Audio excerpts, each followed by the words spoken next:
दोस्तों, ये वीडियो सिर्फ शिक्षा और जागरूकता के उद्देश्य से बनाया जा रहा है।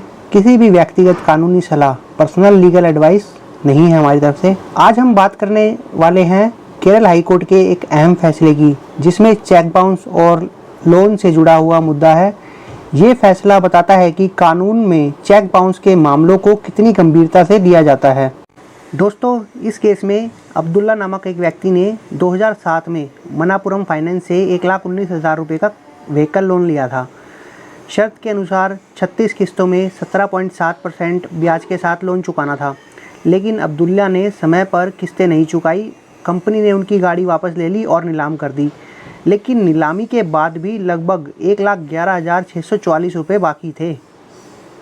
बाकी की रकम चुकाने के लिए अब्दुल्ला ने एक चेक दिया 1,11,644 का, लेकिन जब कंपनी ने वो चेक बैंक में जमा किया तो वह बाउंस हो गया इनसफिशिएंट फंड के कारण। कंपनी ने लीगल नोटिस भेजा, मगर अब्दुल्ला ने वह नोटिस रिसीव नहीं किया और वह वापस हो गया। पर कानून के नज़र से अगर आप नोटिस लेने से बचते हैं तो माना जाएगा कि नोटिस आप तक पहुंच गया था। फिर मनापुरम फाइनेंस कंपनी ने धारा 138 नेगोशिएबल इंस्ट्रूमेंट एक्ट के तहत केस दायर किया। मजिस्ट्रेट कोर्ट ने अब्दुल्ला को दोषी पाया और सज़ा दी और उस पर जुर्माना भी लगाया। 1,11,644 रुपये देने के लिए भी कहा गया, जो शिकायतकर्ता को मुआवजे के रूप में मिलेगा। अगर जुर्माना नहीं दिया तो 3 महीने की जेल भी हो सकती है। फिर अब्दुल्ला ने मजिस्ट्रेट कोर्ट के फैसले के खिलाफ सेशन कोर्ट में अपील दायर करी और फिर वहां से हाई कोर्ट में अपील करी। उनका कहना था कि यह चेक तो उन्होंने सिक्योरिटी के तौर पर खाली साइन करके पहले ही दिया था। कंपनी ने इस चेक का गलत इस्तेमाल करा। कंपनी ने जो ब्याज दिया वह केरला मनी लैंडर्स एक्ट 1958 का उल्लंघन है, इसलिए चेक किसी कानूनी देनदारी के लिए नहीं दिया गया था। हाई कोर्ट में जब ये केस गया तो वहाँ से सबसे पहले आरोपी यह साबित ही नहीं कर पाया कि चेक ब्लैंक सिक्योरिटी था। कानून साफ कहता है सेक्शन 139 एनआई एक्ट में, अगर चेक पर आरोपी का सिग्नेचर है तो माना जाएगा कि यह किसी कानूनी देनदारी के लिए दिया गया। उसे उल्टा साबित करने की जिम्मेदारी आरोपी पर ही होती है, सिर्फ बोल देने से नहीं साबित होता।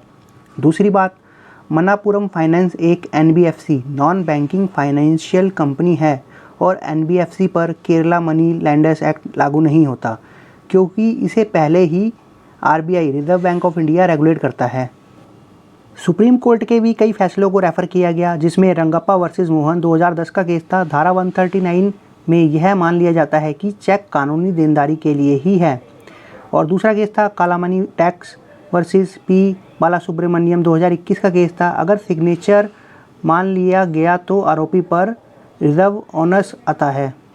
फाइनल वर्डिक्ट में कोर्ट कहता है आरोपी सबूत ही नहीं दे पाया, नोटिस ना लेने का बहाना भी नहीं चलेगा, इसलिए निचली अदालत और सेशन कोर्ट का फैसला सही है। रिवीजन पिटीशन खारिज कर दी जाती है और आरोपी को दोषी करार दिया जाता है। ट्रायल कोर्ट अब सज़ा लागू करवाए। साथियों, इस केस से हमें यही सीख मिलती है कि अगर आप लोन लेते हैं तो किस्त समय पर चुकाएं। सिर्फ गाड़ी वापस करने से मामला ख़त्म नहीं होता, बची हुई रकम भी चुकानी पड़ती है। चेक बाउंस हुआ तो धारा 138 एनआई एक्ट के अकॉर्डिंग सख्ती से कानून लागू होगा। नोटिस ना लेने से बचना आपको बचा नहीं सकता। एनबीएफसी पर स्टेट मनी लैंडर एक्ट लागू नहीं होता, इसका कंट्रोल सीधे आरबीआई करता है। यानी कि कानून में चेक बाउंस को गंभीर अपराध माना गया है, इसलिए सोच समझकर चेक जारी करें और लोन की जिम्मेदारी से चुकाएं। दोस्तों, यह था केरल हाईकोर्ट का एक अहम फैसला। अगर आपको यह जानकारी उपयोगी लगी तो वीडियो को शेयर करें और जागरूकता फैलाएं। याद रखिए, कानून की जानकारी ही आपकी सबसे बड़ी ताकत है।